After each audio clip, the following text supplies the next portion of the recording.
បានទាំងការពីព្រំដែនទឹកដី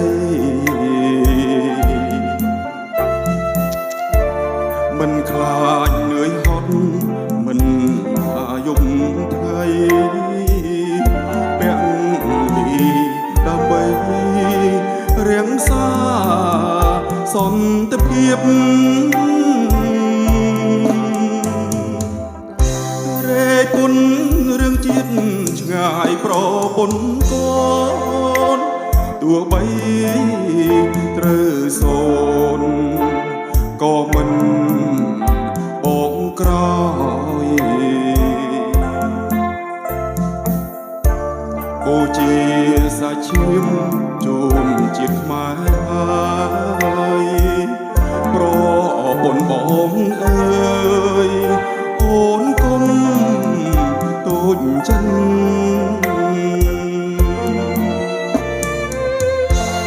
ខាងជាគ្រួសារខាងកិច្ចការជាតិរូបបងត្រូវឃ្លាតគិតជាតិជាធំជួនយំអាត្រៀនឲ្យអូនបារម្ភធ្វើម្ដេចរូបខ្ញុំបូលីងព្រំដែនអរគុណប្រពន្ធបងដ៏សែនល្អអត់ធ្មត់មាត់កយល់ដល់ចិនប្តី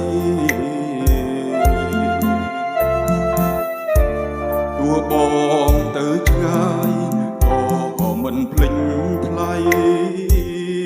ពីរាំងជីប្តីបងអ្នករ៉ាប់រង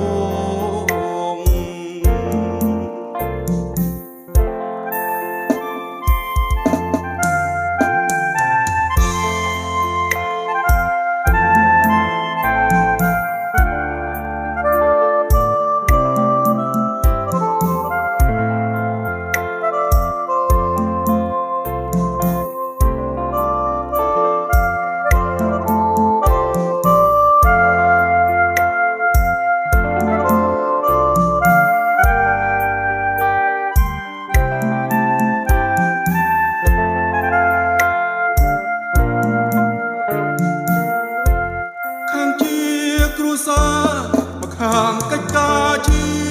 តិរូបបងត្រូវឃ្លាតយកជាតិជាធំជួនយប់អាត្រៀតឲ្យអូនបារម្ភធ្វើម្ដេចរូបខ្ញុំបូលីងព្រំដែន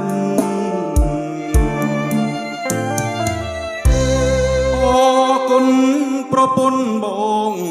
ដ៏សែនល្អអត់ធ្មត់មាត់កយល់ដល់ចិនប្តីទូងបងទៅឆ្ងាយក៏មិនភ្លេចថ្លៃ